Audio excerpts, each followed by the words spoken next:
Hey guys, tonight we dive into the world of history's most embarrassing royal exits. Because let's face it, if you're going to die with a crown on your head, you'd hope to at least go out with a bit of dignity. But not everyone gets that luxury. Picture this, a serene cliffside view, an old philosopher minding his business. And suddenly, splat, a turtle plummets from the sky like Zeus's own slapstick punchline. That's where we begin tonight. You walk the rocky shoreline of ancient Greece, sandals slipping slightly on the pebbles as the sea mutters gently nearby. Ahead, Aeschylus, the father of Greek tragedy, sits in contemplation, face turned upward, basking in the Mediterranean sun. It's a peaceful moment. Too peaceful, perhaps. According to legend, and let's be honest, it's a juicy one.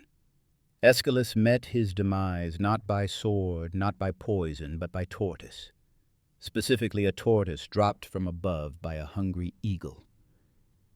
You see, eagles had this odd habit of using rocks to crack open tough-shelled snacks, but occasionally they'd mistake a bald head for a suitable anvil. Aeschylus, being hairless and philosophically outdoorsy, made the perfect target, and so he perished not with a monologue but with a crunch. Historians still argue whether this was an actual event or just an elaborate joke at the playwright's expense. Ancient sources were fond of mixing drama with details, and what better ironic end for the king of Greek tragedy than being undone by a literal deus ex tortus? You try to imagine the poor man's final thoughts. Perhaps he looked up and thought, inspiration from the gods, before the turtle, unimpressed by poetic timing, cracked his skull like a walnut. Still, even if the story's a little too tidy to be true, it gives us something to think about. Nature, as it turns out, has a dark sense of humor. There's something humbling about knowing that no matter how mighty your mind or famous your words, you're always one rogue reptile away from becoming a punchline. And what of the eagle? Historians haven't named him, but if they had, I vote for something ironic like Sophocles. This kind of animal-assisted accident wasn't entirely unheard of either. In ancient Egypt, cats were sacred, yes, but also incredibly inconvenient. There's at least one pharaoh rumored to have broken a toe tripping over his own temple cat. Not fatal, mind you, but it shows that domestication has always walked the line between companionship and chaos. You pause, imagining yourself in those robes. Sandals, soft against the dusty path, scanning the skies, not for omens, but for turtles. It's an oddly calming thought, knowing that even the most intellectual minds could be undone by something so low speed. Some scholars propose the turtle tale was a posthumous roast. Aeschylus was revered, but also envied. Brilliant minds often are. And there's something very Greek about honoring someone through satire. If he could write a death scene for himself, it might have included exactly this kind of absurdity. You pass by carved marble, worn smooth by centuries of sea breeze, and sit in the shade of an olive tree. The air smells faintly of salt and thyme. A tortoise, very much alive, shuffles past your foot. You nod respectfully. After all, you've heard what they're capable of. You leave behind the quiet cliffs of Greece and find yourself walking through a candlelit hall deep within the heart of ancient Macedonia. The air is thick with wine and roasted meats, and the sound of laughter ricochets off stone walls. It's a party, no a feast, and at the head of the table sits King Caranus, a man known for his appetite for both celebration and storytelling. Tonight, though, he's not telling the story, he's becoming it. King Caranus, though not as famous as Alexander the Great, was a Macedonian ruler who earned a peculiar footnote in history. One night, while enjoying a particularly rowdy banquet, the king, already deep into his goblet, heard a joke so absurd, so perfectly timed, that he burst into uncontrollable laughter. He laughed and, well, never stopped. According to multiple accounts, the king laughed himself to death. Yes, died from laughter. Historians still argue whether this was a real physical reaction, perhaps an undiagnosed heart condition triggered by the intensity of his guffaws, or whether this was an apocryphal warning about overindulgence in mirth and mead. Regardless, it's a remarkable way to go. You picture it, servants, frozen mid-pour musicians, still holding their lyres' mouths agape. The king, face red, slapping the table, shaking with such joy that it short-circuits his system entirely. It's tragically hilarious, or hilariously tragic. You decide, it's both. There's a curious psychology to royal laughter. Monarchs, usually the ones commanding attention, are not often the butt of the joke. So when something manages to break through the stiff armor of regal decorum, well, it hits hard, especially after several goblets of something fermented enough to peel paint. We don't know what the joke was. Maybe something about a goat, a merchant, and a temple priest? Maybe something entirely mundane, like a servant slipping on a fig. The content, it seems, was less important than the timing. Laughter, after all, is a bodily storm, and for King Karanis the floodgates never closed. There's an oddly modern twist to this story. You can almost hear the medieval physician shouting, "He's overstimulated the vagus nerve, which, fun fact, does regulate your heart rate, and can in rare cases be overwhelmed by intense emotion, even laughter." So yes, technically the science could line up. And yet the tale has that same folkloric shimmer as the tortoise one. It reads like a parable. Don't drink too much, don't laugh too hard, or else a royal PSA delivered through generations. Meanwhile, other monarchs did their best to avoid humor altogether. Louis XIV of France, for instance, was known to scowl during comedy plays, possibly in fear of triggering some ill fate. You nod to yourself. There's wisdom in moderation, even in joy. Still, it's a strange comfort to know that somewhere out there in the winding scrolls of forgotten history lies a king who literally died happy. And while the world moved on, crown past throne, dusted feast, cleared away, the story endured, tucked into the corners of court gossip and ancient tavern tales. The hall grows quiet now. The candles flicker lower. You step away from the table full not of wine, but of thoughts. You wonder what joke, if any, might ever undo you. Hopefully nothing involving a tortoise again. You walk slowly down the stone hallway where the echoes of that final laugh still seem to linger. A fitting memorial for a man who in the end was taken out by joy itself. The corridors grow narrower as you drift onward, leaving the echoes of drunken laughter behind. Now it's the cool hush of medieval France that greets you, damp stone walls and tapestries doing their best to muffle the awkward silence history tried to forget. You're following the tragic and, yes, rather undignified last days of King Louis X, a man whose love of cheese, it turns out, was stronger than his digestive system. You tread softly past servants whispering about the royal bathroom. The king had been feeling backed up. This was not uncommon in an era when fiber was less of a diet concern and more of a miracle if it happened. Unfortunately for Louis, a combination of excessive riding, ceremonial tightwear, and what historians euphemistically call overindulgence led to some serious internal stagnation. What followed is one of the more uncomfortable chapters in royal mortality. King Louis that is believed to have died of severe constipation. Or more precisely, intestinal inflammation compounded by a long period of digestive distress that may have begun with a spoiled meal, worsened by layers of ceremonial armor and sealed by a feast of heavy cheeses. You pause here because there's no elegant way to put it. The man may have strained himself into the afterlife. Now historians still argue whether it was truly constipation, dehydration from wine, or an untreated illness that claimed him. But even contemporary records shyly refer to intestinal afflictions and an unfortunate obstruction of the royal passage. There's something poetically medieval about how unwilling they were to just say the king was too full of it for too long. Louis X, nicknamed the Quarreler, had a reign marked by conflict and reform, including freeing serfs in France, an ironically liberating act for someone who would end up personally stuck. In those final days, court doctors tried everything. Herbal infusions, hot stones, leeching. At one point, a treatment involved wild nettles and vigorous massage. You wince, imagining the panic of palace medics trying desperately to fix a bowel movement with centuries of bad science. And yet it's not the cause of death that lingers most, but the helplessness. Here is a man with a crown, armies, and an entire country under his rule undone by the same humble affliction that sends people speed walking to the nearest pharmacy today. To make things worse, Louis Dance had just finished playing an exhausting match of jeu de paume, the precursor to modern tennis just days before his death. Was it the exercise, the meal after, or the ceremonial robes cutting off circulation in all the wrong places? Again, theories swirl like rumors at court. One lesser-known detail, the king had been a huge fan of Alpine cheeses. A whole cellar was stocked with prized wheels sent from Savoy. Whether this was the culprit or just a particularly rich final snack remains unclear, but somewhere a wheel of Gruyere may be carrying royal guilt. And so the king died.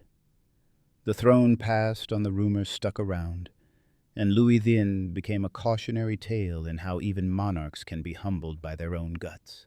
You step into the dim echo of the royal privy, a space once whispered about in court as though it were cursed. A place where power ended not with a sword, but with a stool. Pun fully intended. It's strangely comforting in a way. The absurd vulnerability of it all. The reminder that no matter how mighty you are, your body is still the great equalizer, especially when the cheese is too good and the fiber is too low. You leave the dim, stuffy chambers of medieval France and step into the delicate scent of lavender soap and old tile. Welcome to the 18th century Habsburg Empire, where one archduke's end came not with a bang nor even a cheese-induced whimper, but with a bath gone embarrassingly wrong. You slip past a pair of gold-trimmed double doors and into the royal bathing room.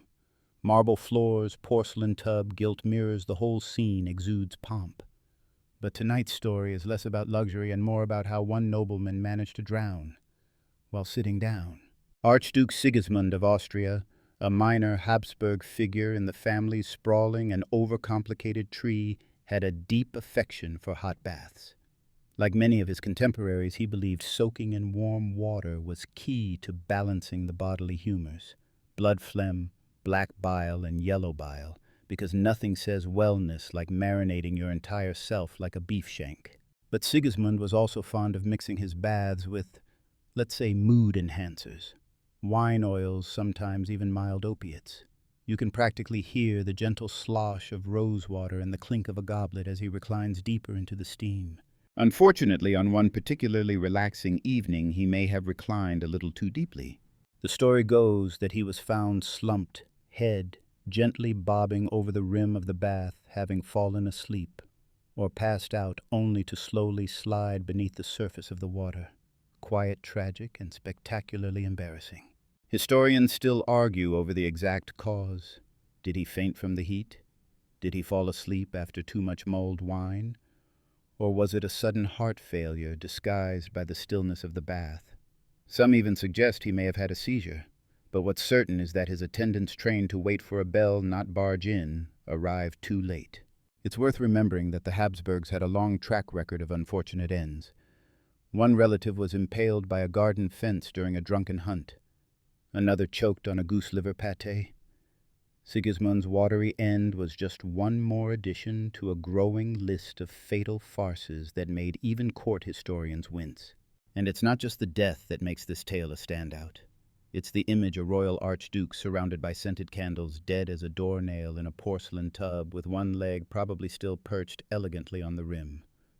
Regal, ridiculous, red-faced, literally. You stroll out into the hallway picturing the flustered chambermaids trying to explain the incident. He was clean, one might stammer. Very clean. By the time the news reached the rest of the Habsburg court, it had already taken on layers of decorum. He died at rest, they said. He passed peacefully. But everyone knew what that meant. Don't drink 6 goblets of Tokaji before taking a steam bath. Modern historians quietly include his death as a footnote in the Grand Habsburg lineage. It's not the most inspiring tale of leadership, but it's one of the most memorable, perhaps, because it shows how royalty, despite all their guards, titles, and rituals, are still just squishy humans prone to very silly mistakes. You pass by the cold marble again now, cast in the soft flicker of candlelight. A small puddle remains near the tub's edge, as if history itself still weeps with second-hand embarrassment. It's oddly calming, though. There's something soft about a story that ends not in war or betrayal, but in warm water, lavender oil, and a deeply unfortunate nap. From the marble baths of Austria, you find yourself climbing dusty stone stairs spiraling toward the rooftops of medieval Cordoba.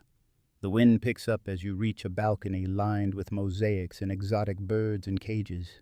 You're now in the company of Caliph al-Musta'in, a man whose ambitions and arguably his ego would soon lead to one of the most ill-fated feather-brained exits in history. You see, al-Musta'in had always been fascinated by birds. Falcons, hawks, parrots, you name it. He reportedly kept dozens of them and spent hours studying their movements, admiring their grace. Over time, his admiration turned into obsession. And then inevitably came the idea, why couldn't man fly? You shift uncomfortably as you approach the parapet. The view is stunning, rolling hills, distant towers, a cloudless sky that seems to whisper, don't do it. But the Caliph had already made up his mind.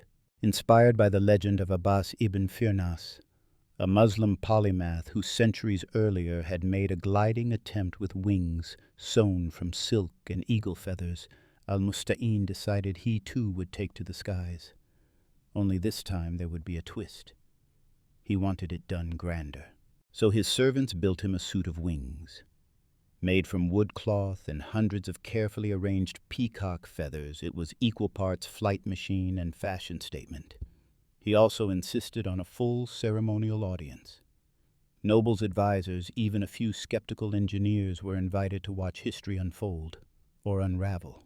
Historians still argue whether he truly believed he could fly, or if it was an elaborate publicity stunt like medieval performance art. But what followed was very real. Al-Musta'in, decked out like an overconfident bird god, launched himself from the palace rooftop. For a moment there was grace. Air caught the wings. Feathers rustled. A collective gasp. Then gravity. The Caliph plummeted not to his death, not immediately anyway, but to a very messy, bone-breaking landing in a pile of citrus crates below. He survived for several days, badly injured, and eventually succumbed to internal bleeding. His final words reportedly included something along the lines of, "Perhaps more feathers were needed." You gently wince. You can almost hear the muffled chaos gasps from the crowd, the sound of splintering fruit, the awkward shuffle of dignitaries trying to pretend they hadn't just witnessed their ruler faceplant in orange pulp. There's a lesson here besides don't try to fly without a plan. It's that ego has a funny way of rewriting physics, and royal egos. They often demand applause even as the wings are still being stapled together. One quirky detail. Some versions of the story claim he wore golden sandals with tiny bells on them to announce his flight like a divine parade float. Whether true or not, it certainly adds flair to the fall. Back then, of course, people saw flight as both divine and forbidden. The idea that a human could conquer the skies was exhilarating and terrifying. Al-Musta'in's crash didn't just break bones, it cracked the illusion of royal invincibility. Suddenly the Caliph was just a man with too many feathers and not enough foresight. You lean over the balcony edge, imagining the moment frozen in time, the flapping, the suspense, the slow arc downward. It's like a cartoon, except the pain was very real. Still, there's something beautifully foolish about it. The earnestness, the belief, the sheer royal absurdity. You breathe in the night air tinged with citrus and smoke. Another ruler remembered not for war or wisdom, but for one glorious nosedive into the annals of bedtime history. The scent of crushed oranges fades as you step into a snowy courtyard in 16th century Poland. You feel the chill bite at your sleeves and see your breath puff out in little clouds. The scene is oddly quiet, save for the crunch of boots on fresh powder and the soft rustle of fur. Lots of fur. Standing stiffly in the center of this frostbitten landscape is King Sigismund Augustus. Bundled in so many layers, he resembles a well-dressed woolen barrel. You blink. Is he wearing 6 cloaks? Yes, and that's just the outerwear. King Sigismund III of Poland, known for his piety, pride, and peculiar fashion sense, was no stranger to the cold. But he seemed to take it personally. Determined to remain both holy and stylish, he often wore 3 or more velvet tunics, a brocade overcoat, a fur-lined mantle, and just for flair a heavy ceremonial chain that added several pounds to his regal frame. You can almost hear the seams groan. On one particular winter procession, according to courtiers and a few scandalized footmen, Sigismund's dedication to ceremonial attire went one layer too far. Refusing to forgo the full royal wardrobe even in the midst of an unseasonably harsh Polish freeze, he marched stiffly into the streets of Krakow. Unfortunately, he overheated. Midway through the ceremony, Sigismund reportedly collapsed from a combination of heat, exhaustion, dehydration, and sheer royal stubbornness. He was dragged semi-conscious back to the castle. His doctors advised rest, cold compresses, and shockingly less fur. But the damage had been done. Within days, he developed a fever and respiratory complications. He never recovered. Historians still argue about the exact cause of death. Was it pneumonia from fluctuating body temperatures? Was it a stroke brought on by overheating? Or was it the simple fact that the man was quite literally cooked in his own crown? Royal accounts tried to spin the story nobly. His Majesty succumbed to illness during a solemn display of faith, but others weren't so kind. He boiled like a stuffed goose, one ambassador allegedly quipped in a letter now housed in a Prague archive.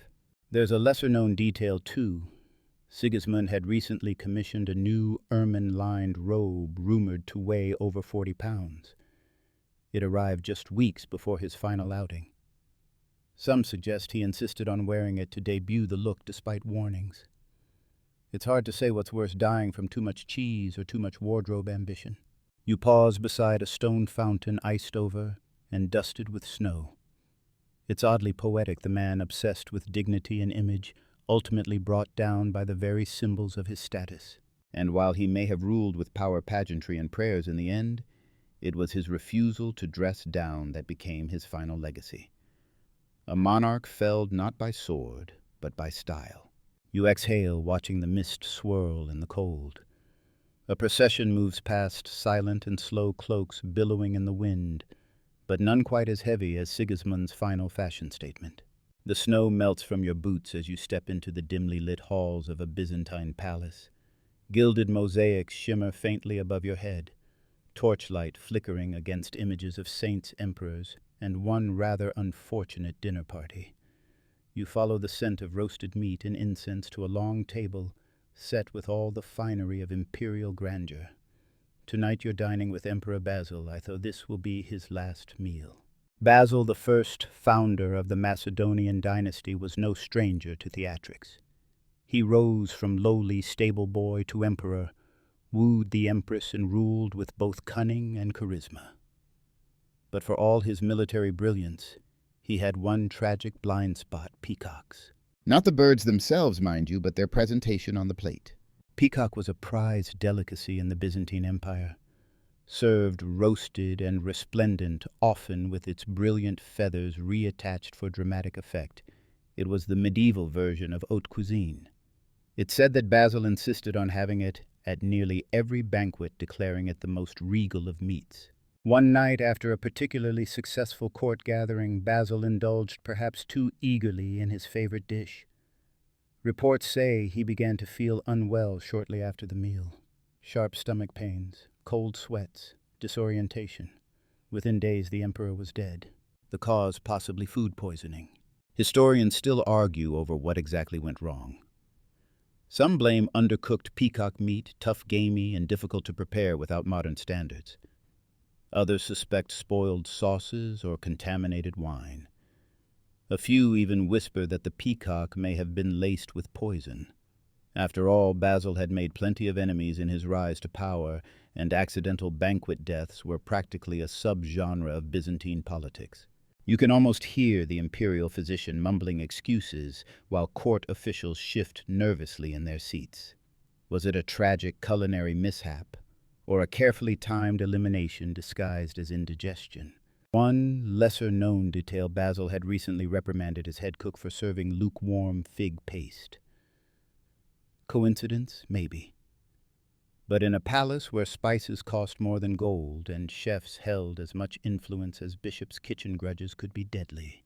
The Byzantines, for all their elegance, were masters of subtlety. Poison wasn't poured into goblets. It was brushed on bread crusts or hidden in honey glaze. You wonder if Basil's fatal bite had just the faintest tang of something bitter, something no one dared name. There's a strange calm in imagining the scene. The soft clink of utensils, the hum of lute music, the emperor dabbing his lips with a silk cloth, unaware that history is already etching his final chapter into the walls. And yet there's humor, too. A man who conquered half the Balkans survived plots and rewrote the line of succession undone by a fancy bird on a silver plate. You pass a kitchen hearth now, dark the scent of long-gone feasts, still lingering in the air. The moral seems simple. Maybe don't trust a meat that has to be refeathered to impress your guests. Still, Basil's death became legend. Not for its drama, but for its absurdity. And in the long, complicated scroll of Byzantine emperors, that's saying something. From the golden domes of Byzantium, you now find yourself beneath the opulent chandeliers of 18th century St. Petersburg. Velvet drapes, glittering candelabras, and a throne room large enough to echo your footsteps. But tonight you're heading past all that grandeur out to the imperial stables, because this story doesn't take place in a ballroom. It takes place in a barn. Enter Empress Elizabeth of Russia, or depending on which historian you ask, possibly Catherine the Great, though the tale leans suspiciously theatrical in both cases. Either way, tonight's character is a powerful woman of royal blood, passionate about horses, and very private about how she rode them. Now let's clear the air before we saddle up. The popular myth goes like this. The Empress had a custom-built harness, some say even a hidden chamber inside the royal stables where she indulged in private horseback experiments. Unfortunately, during one such encounter, things went fatally wrong. A fall, a spooked horse, a snapped neck, or so the whispers go. Historians still argue whether this tale is complete nonsense royal slander or a garbled retelling of an entirely different accident. There's no definitive record, no autopsy, and certainly no palace admission of equine misadventure. But that hasn't stopped the story from galloping through time at full speed. More grounded accounts suggest the Empress may have fallen during an ordinary ride. Slippery weather, a poorly fitted saddle, a lapse in judgment. One version claims she struck her head, was helped back to the palace, and passed days later from internal bleeding. But once again, it's not the factual death that lingers, it's the version everyone wanted to believe. Something scandalous, something risque, something that turned a powerful woman into a punchline. You walk past a row of neatly groomed horses, their breath misting in the cold air. The stable is quiet now, but it's easy to picture the chaos, attendants shouting, hooves clattering, a silk-clad figure slipping from a saddle not meant for galloping. The rumor mill of imperial Russia was relentless. Elizabeth and Catherine, both commanding women in male-dominated courts, were frequent targets for salacious gossip. And while there's zero hard evidence that Catherine died in this manner, she in fact died of a stroke in bed, the myth has outlived the truth. That's the odd thing about embarrassing royal deaths. The juiciest ones are often fabrications amplified by generations of snickering courtiers and dramatic biographers. And yet they persist because they're just plausible enough to imagine. You brush your hand along a stable door, smooth and cold. You wonder if the Empress ever walked these halls alone, seeking silence among the animals far from the prying eyes of court. Maybe she just loved to ride. Maybe she died doing it. Maybe history embellished the rest because it couldn't resist the story. After all, what's more memorable, a quiet stroke? Or an imperial faceplant from a rearing stallion? Still beneath the myth is something softer. A woman regal and human, remembered not for her politics or reforms, but for a rumor that makes you smirk even as you know better. The chandeliers of the palace never quite outshine the stable's lingering shadows. You leave the stables behind, stepping into the gentle hush of an early English morning. The palace is quiet, servants gliding silently through shadowed corridors. Somewhere above the soft toll of a clock tower hums through the stone. And in one lavishly decorated chamber, a nobleman is about to meet his end, not with fanfare or duel, but by an object most royals consider an ally, the mirror. You tiptoe past finely carved furniture and into the dressing room of the Earl of Mortlake. a man whose vanity, it must be said, was as polished as his silver hairbrushes. The story is both simple and absurd. One morning in the late 1600s, the Earl was preparing for a diplomatic event. Eager to perfect his powdered wig and gold-trimmed ensemble, he leaned in closer, closer, to inspect a blemish or perhaps admire a particularly symmetrical eyebrow. Then crack, a loud startled gasp, a crash, a thud. The mirror had come loose. A full-length, gilt-framed, wall-mounted beast of a thing designed to impress, not hang safely, broke from its brackets and toppled forward. It caught the Earl squarely across the back and shoulders, knocking him unconscious and breaking several ribs. He was found by his valet, minutes later, crumpled on the marble floor beneath the very reflection he had just been admiring. Historians still argue over the exact details. Did he slip and knock it loose? Was the mirror poorly mounted by a careless servant? Or was it simply age and gravity conspiring to teach a final lesson in humility? What is known is that the Earl never regained consciousness. He passed within hours murmuring something unintelligible about angles and powder. His death, hastily rewritten in family records as a sudden collapse, was mourned by the court, if not without a raised eyebrow or two. You glance up at a similar mirror, now imagining the sheer weight of it, the crunch of antique wood, the sudden loss of balance.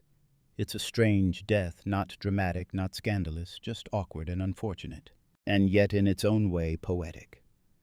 A man who spent his days obsessing over appearances, ultimately brought down by the very tool of self-reflection. One lesser-known detail, the mirror had been a gift from a French ambassador engraved with tiny fleur-de-lis along the border. Some believe it was a sly jab at the Earl's vanity. Others whisper that it was cursed because of course it was. Back in those days, mirrors weren't just household items. They were expensive, slightly mystical objects. Too many in one home, bad omen. Cracks in the glass. Portents of doom. The fact that this one killed someone, icing on the superstitious cake. You wander through the quiet dressing room, dust motes spinning in morning light. It's peaceful now. No screaming valets, no shattered glass. Just the faint suggestion that sometimes your worst enemy isn't a rival noble.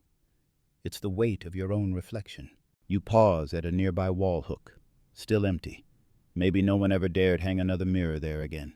You slip quietly from the manor's dressing room into a wood-paneled hallway where candle sconces flicker, and the scent of cherry tobacco still clings faintly to the velvet drapes.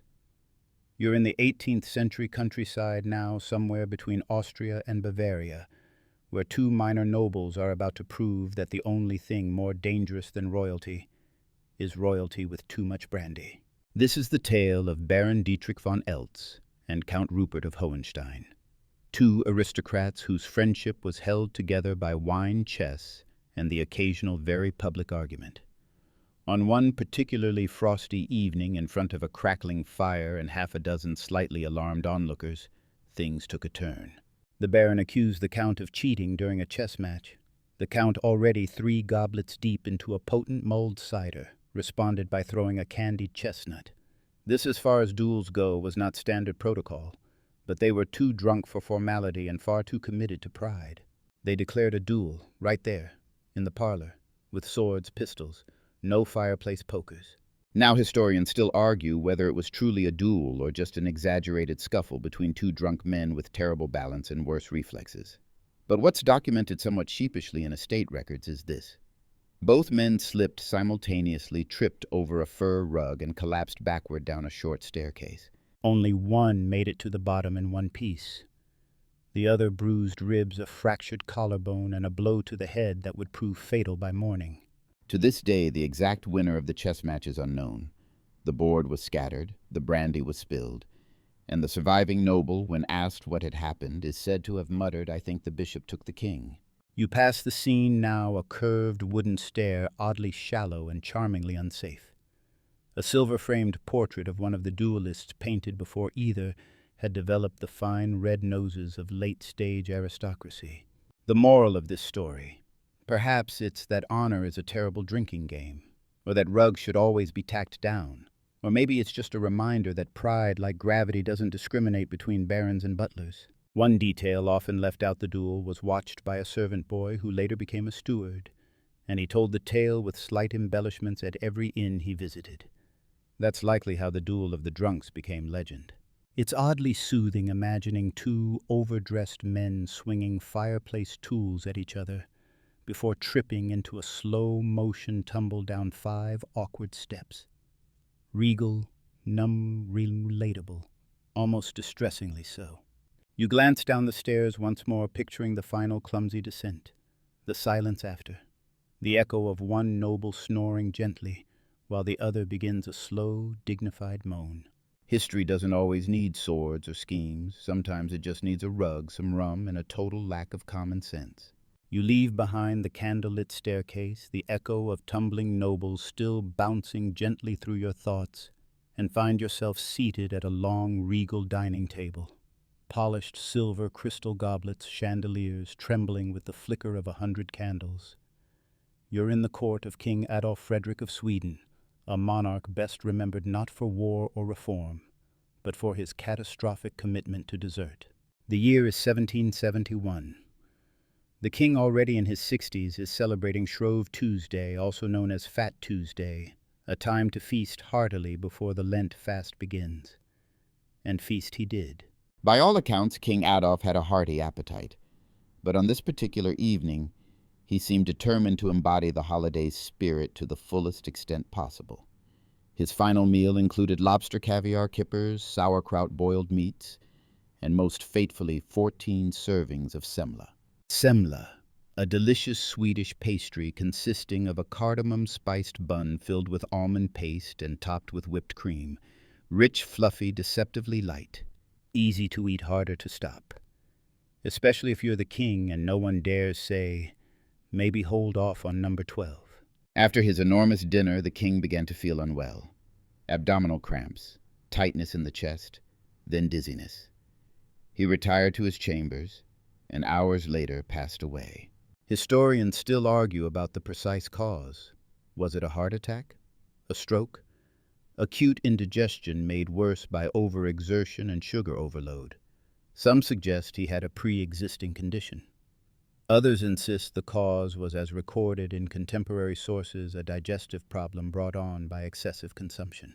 In other words, he ate himself to death. One especially awkward detail: the semla weren't just eaten straight. He had them served in bowls of warm milk hetväg, the traditional comforting preparation.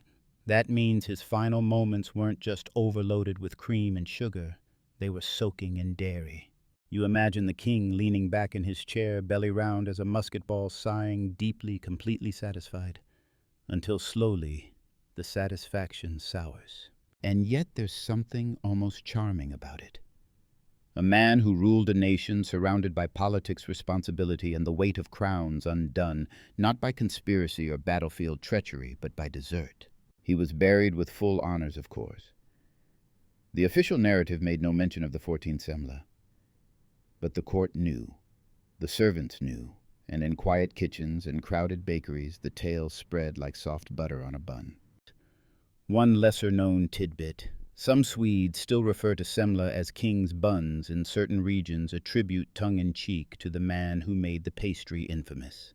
You pause at the head of the table, picturing that final course: whipped cream, catching the light, the hush of silver spoons, the silent panic of courtiers watching their monarch turn paler with each bite. It's a reminder, perhaps, to pace yourself, even on holidays, especially on holidays. And above all else, never underestimate the power of pastry. You slip from the echoing dining hall into a more humid air. The scent of tropical fruit replaces whipped cream, and you now find yourself walking among the ornate pavilions of a Southeast Asian palace somewhere in the 1800s, where one legend whispered more than written tells of a royal stumble so silly it borders on cartoonish. This is the curious case of King Phra Nang Klao, or possibly his lesser-known cousin, depending on which version is told, whose rumored demise involved the humble banana. Now, before we go further, historians still argue whether this event ever truly happened. The official royal chronicles make no mention of a fruit-related accident. But folklore is stubborn, and in Thai and Lao oral traditions the story persists. A monarch strolling barefoot through the palace gardens slips on a banana peel and fatally strikes his head on a stone path. Yes, that banana peel story, the one that became slapstick gold centuries later. But here it's deadly serious, or at least it was. You walk the winding gravel path lined with plumeria and bamboo.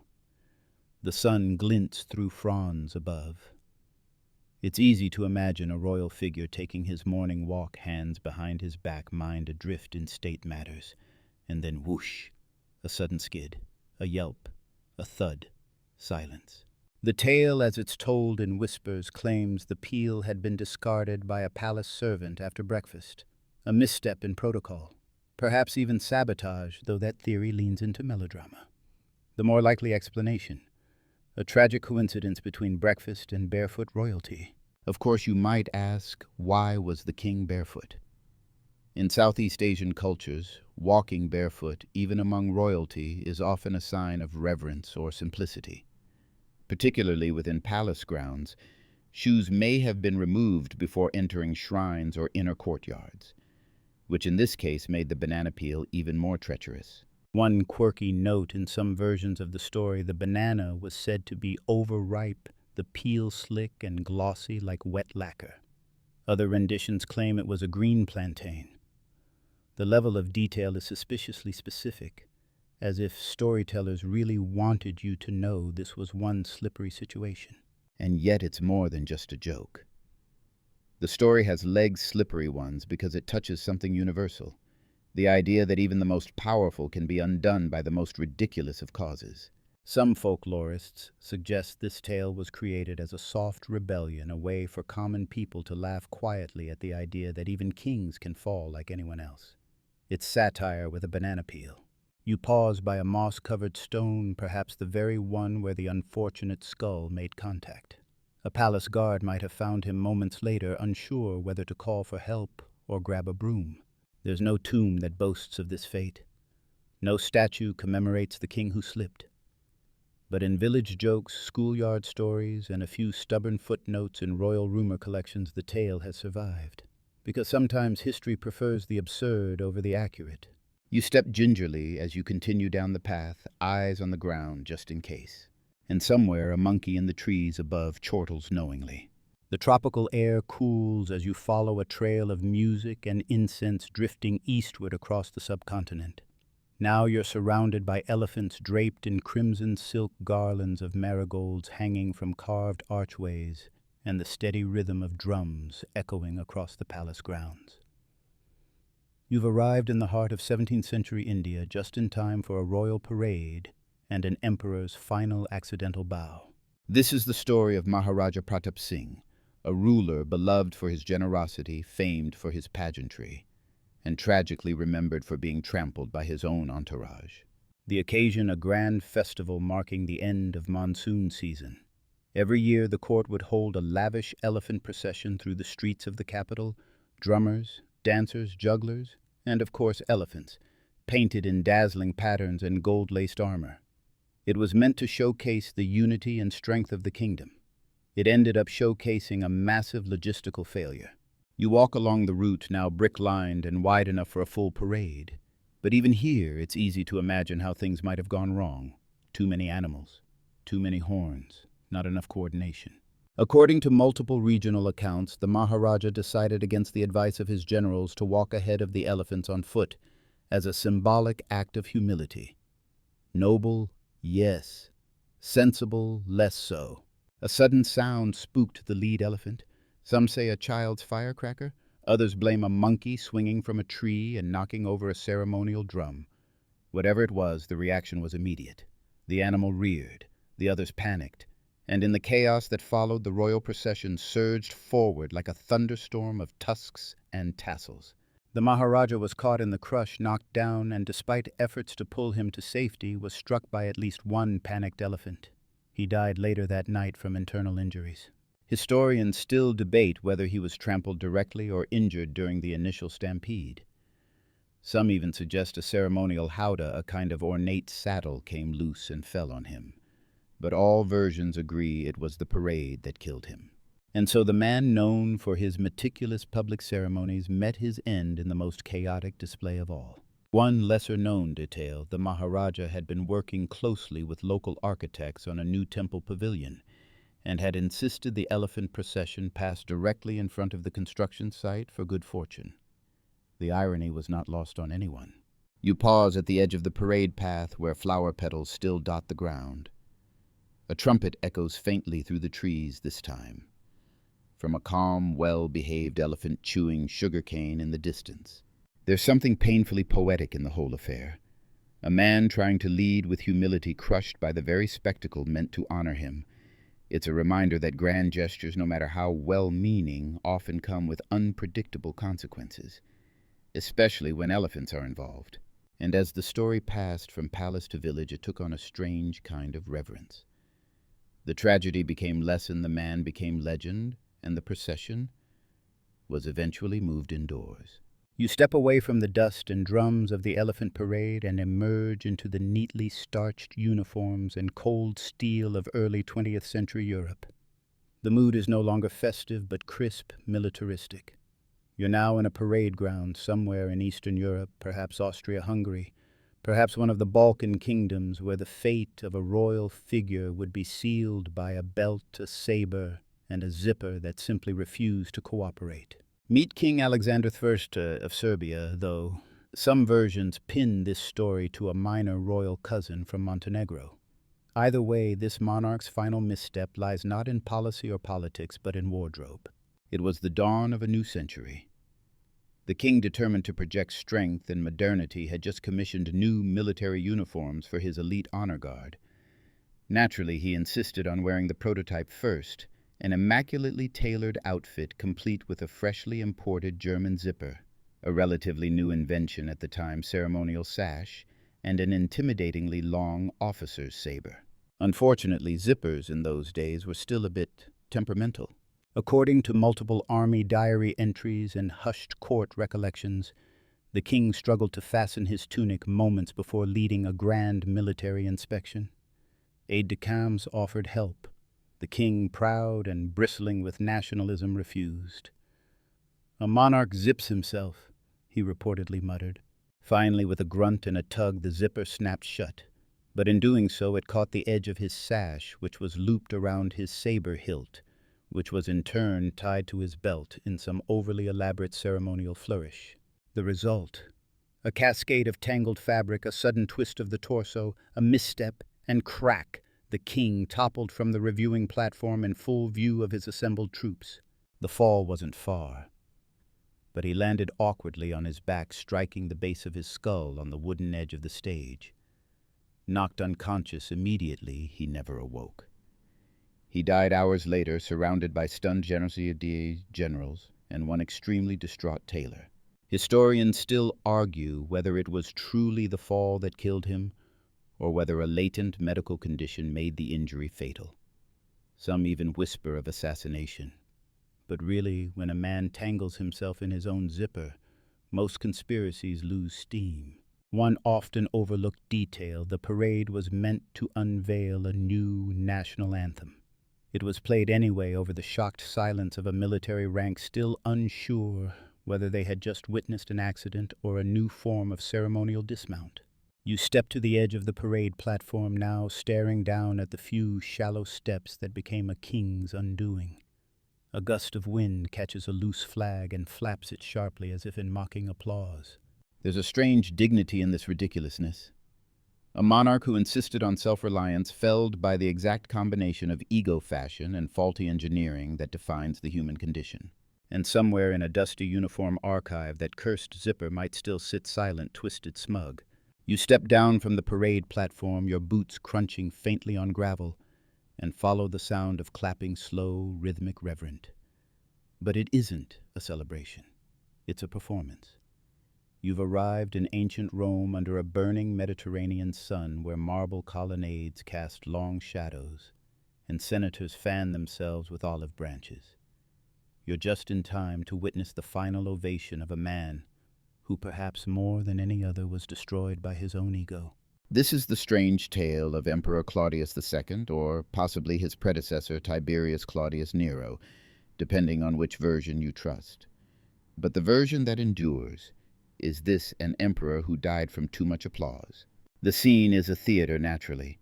Rome adored spectacle, and emperors were expected to put on a show. This particular emperor had sponsored an enormous performance, gladiators, musicians, dancers, and orators, all carefully selected to celebrate a recent military victory, and more importantly, to remind the people who paid for it. As was custom, the emperor made a grand entrance mid-performance. The audience rose, applauding thunderously. He smiled, waved modestly, then stood to acknowledge the cheers, and kept standing and standing. Some said he soaked in the ovation for several minutes. Others claimed it stretched to nearly an hour, the emperor refusing to sit until the cheering waned. But the crowd, loyal, terrified, or simply in the mood to outlast the sun, never stopped. The clapping echoed off marble, bounced through arches, and thundered against the sky. And then the emperor collapsed. Right there, mid-applause, he slumped sideways, eyes wide, body crumpling like a toga caught in the wind. Panic swept the stage. Servants rushed forward. The music faltered. Historians still argue what happened. Was it heat stroke? A cardiac event? An embolism triggered by standing too long under the weight of ceremonial armor and extreme hubris? The official record says natural causes, but everyone present knew what they saw. One bizarre detail: he reportedly had been wearing a ceremonial breastplate laced with lead, chosen for its shine, not its breathability. Combined with the Roman sun, it was essentially an oven strapped to his torso. You sit on the edge of the stone amphitheater, now feeling the residual warmth of the day radiate up from the floor. It's strangely quiet here, save for a few birds and the ghost of clapping hands. There's something beautiful and bleak in this ending. A man who lived for attention, whose rule hinged on approval, literally applauded into the afterlife. Perhaps he felt immortal in that moment, adored, exalted, untouchable. Or perhaps deep down he feared silence more than death. The audience, it's said, didn't stop clapping for a full minute after he fell. Not out of respect, but confusion. Was it part of the act, or was he taking a bow? When they realized he wasn't moving, the cheers faded into whispers. And so ends our parade of peculiar departures. 15 royals, emperors, kings, and nobles, each with crowns on their heads and embarrassment waiting just around the corner. But before you drift off completely, stay here for just a little longer. Now the drums have quieted. The feasts are cleared. The robes are folded and hung away, and the crowns, tilted, tarnished, or cracked, sit silently in their velvet boxes. The parade routes are empty. The elephants are asleep. The mirror has been repaired, the pastry cart pushed back to the royal kitchen, and the last applause has long since faded into the marble dust of time. You lie here, calm, weightless, floating somewhere between empires. You walk not through palaces or pageantry now, but through the quiet halls of sleep, where even the noisiest kings tiptoe and even the boldest queens whisper. There is no more slipping, no falling. No accidental toasts, misplaced swords, or overly enthusiastic zippers. Just the soft hush of history exhaling the gentle creak of ancient wood under calm footsteps. You have walked with emperors. You have bathed with archdukes, tripped with barons, and flown briefly with peacock-feathered caliphs. And now you rest among them, not as ruler or servant, but as a peaceful observer, safe beneath layers of blankets instead of fur cloak. Let the stories fold themselves away. Let the torches gutter and dim. The final scene has played, the curtain has closed. Breathe in and out. Sleep now. You're part of the story too.